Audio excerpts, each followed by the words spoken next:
Bismillahirrahmanirrahim. Assalamualaikum warahmatullahi wabarakatuh. Perkenalkan, saya Wahyu Hidayah. Izin mempresentasikan terkait tugas mata kuliah Otomasi Industri yang berjudul Analisis Otomasi Pemeliharaan SUTM 20 KP. Oke, kita mulai dari pendahuluan yang berlatar belakang bahwa PT PLN Persero adalah perusahaan negara yang memiliki tanggung jawab utama dalam penyediaan energi listrik di Indonesia. Seperti yang kita ketahui, PLN memiliki berbagai unit layanan yang tersebar di seluruh wilayah.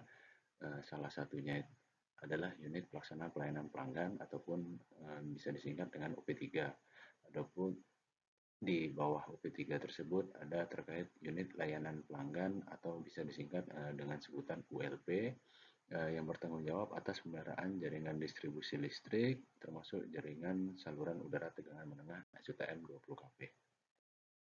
Oke, kita masuk pada identifikasi dan flowchart mengenai tentang kita lebih membahas tentang infeksi ya.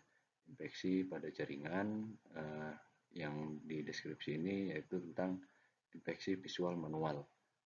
Terus kita melakukan pencatatan di kertas, terus kita melaporkan, input ulang oleh admin, lalu supervisor menganalisis data.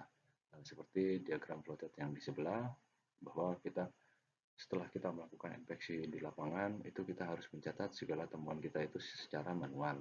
Setelah kita catat secara manual, lalu kita menyerahkan laporan.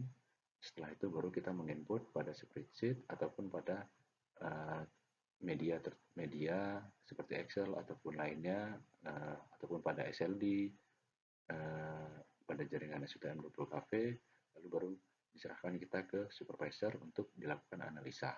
Nah, identifikasi masalahnya adalah redundasi pencatatan, contoh seperti kertas dan input digital manual. Terus yang kedua, tidak memungkinkan bahwa terjadi human error saat entry data ulang.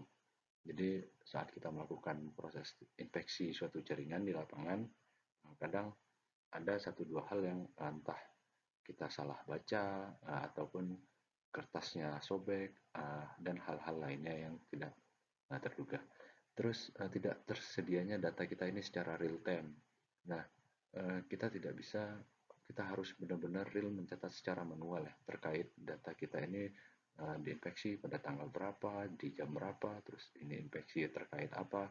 Nah, itu kita tidak punya secara real time-nya, sehingga menyebabkan tentang keterlambatan respon terhadap potensi bahaya ataupun kerusakan yang sudah ada di lapangan yang harusnya sudah bisa kita perbaiki. Analisis penyebab efisiensi, kita masih mengandalkan media kertas nih dalam proses pencatatan.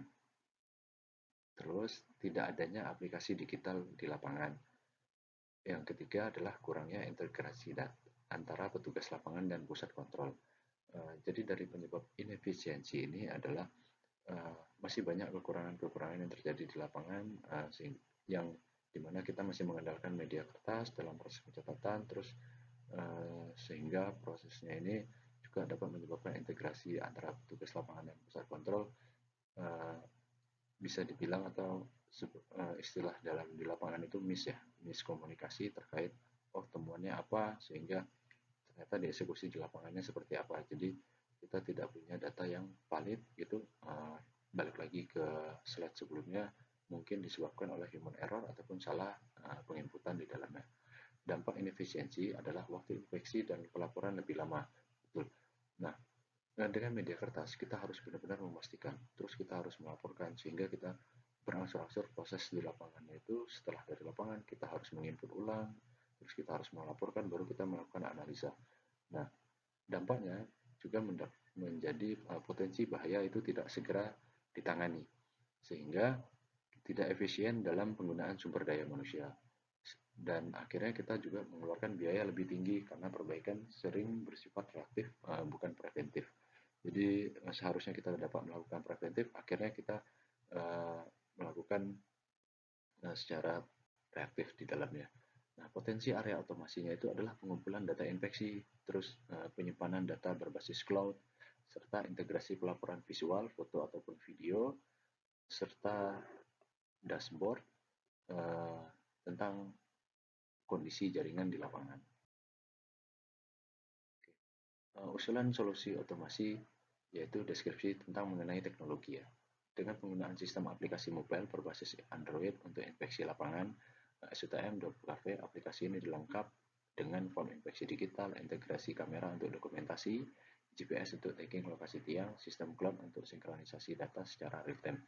Yang artinya kami yakin bahwa di perusahaan listrik negara atau PLN itu, khususnya di tempat saya bekerja juga tidak kekurangan dari orang-orang hebat, tidak kekurangan juga dari orang-orang pintar yang mampu dalam membuat aplikasi untuk terkait penanganan infeksi ini, dan apalagi untuk infeksi jaringan. Jadi dengan adanya aplikasi yang ada, sehingga kita nih punya form infeksi digital. Jadi kita bisa mengakses itu melalui handphone, terus kita juga bisa mengakses lewat laptop, sehingga form infeksi digitalnya juga sudah tersedia di dalamnya, terus terintegrasi nih saat kita di lapangan untuk mendokumentasikan, dan pada saat itu juga ada GPS untuk tagging lokasi tiang sehingga tidak meminimalisirkan salah lokasi tiang atau salah titik yang harusnya dikerjakan, sehingga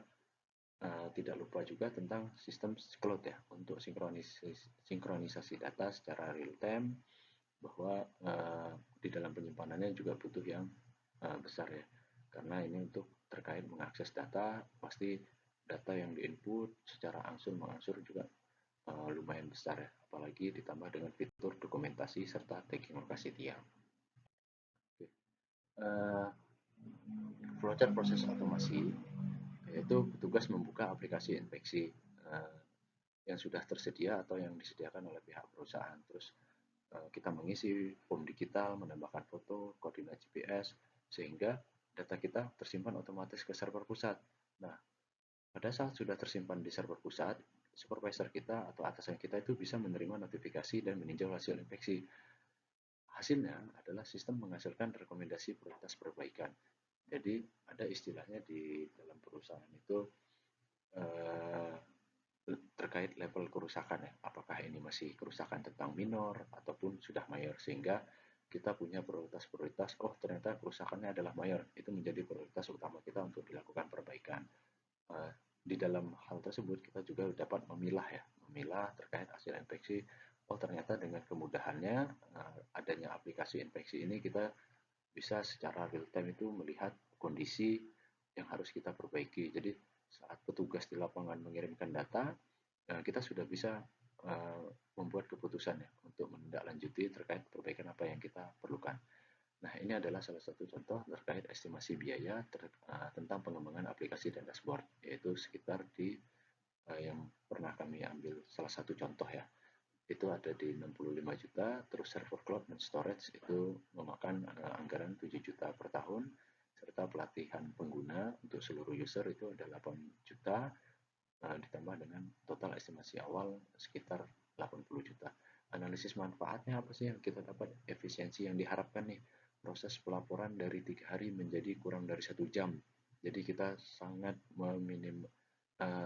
menghemat waktu dalam proses infeksi tersebut, yang awalnya kita menggunakan media kertas, akhirnya kita menggunakan media aplikasi, sehingga bisa kita pantau secara real time di lapangan. Ditambah juga supervisor kita juga langsung menerima notif untuk dilakukan analisa. Yang kedua, eliminasi penggunaan kertas itu positif, itu di 100%. Jadi kita cukup menggunakan di sisi Android ya, apalagi di era teknologi sekarang yang semakin berkembang pesat, sehingga peningkatan akurasi data lapangan juga. Nah, ini berpengaruh terhadap yang namanya GPS tadi nih. Akurasi data lapangannya itu salah satunya valid nggak sih titik lokasinya di lapangan. Nah, ROI sederhananya, estimasi penghematan biaya dan waktu tahunan itu sekitar 45 juta. ROI dicapai dalam 2 tahun. Nah, ini kami ambil dari salah satu contoh penelitian dari sebuah jurnal juga terkait biaya-biaya estimasi di dalam pengembangan aplikasi. Manfaat lainnya, monitoring histori infeksi tiap titik jaringan itu valid, terbukti bahwa kita bisa memonitoring histori infeksi. Oh, kita bisa membuka lagi data lama kita yang awalnya sebelum menggunakan kertas itu bisa saja hilang, tapi dengan menggunakan ini dari setiap email yang kita daftar, terus setiap user ya, sehingga kita bisa melihat nih histori-histori dari hasil infeksi agar kita juga tidak kehilangan data, serta bukti kerja lapangan kita itu tersimpan dengan baik. Saat kita ditanya oleh atasan, kita bisa menampilkan terkait bukti kerja lapangan kita. Oh, ini Pak hasil temuan kami, ini Pak hasil tindak lanjut dari perbaikan kami. Akuntabilitas dan transparansi kinerja petugas pun terdampaknya akhirnya baik.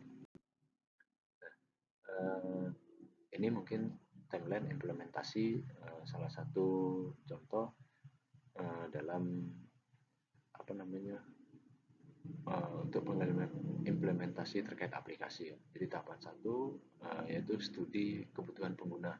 Jadi kurang lebih itu kita memakan waktu 1 minggu. Jadi kebutuhan pengguna itu apa aja sih? Misalnya contoh tadi form digital, terus mau ada fitur kamera yang dokumentasi, terus terkait data GPS, terus terkait mungkin ditambahkan terkait single line diagramnya di dalamnya. Barulah nanti dari si pembuat aplikasi itu desain sistem dan UI UX. Nah, itu memakan kurlab kurang lebih sekitar 2 minggu. Terus ada namanya pengembangan aplikasi.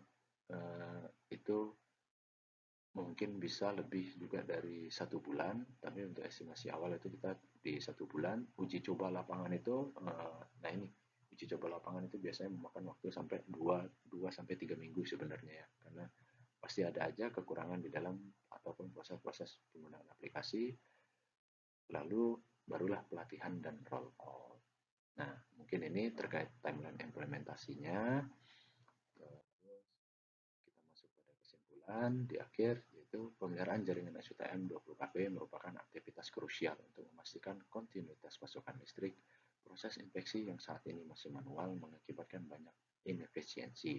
Dengan otomasi menggunakan aplikasi digital inspeksi, perusahaan dapat meningkatkan efisiensi operasional, akurasi data, serta respon terhadap gangguan atau kerusakan jaringan, sehingga lebih mempermudah pelaksanaan pemeliharaan jaringan SUTM 20 kV di lapangan.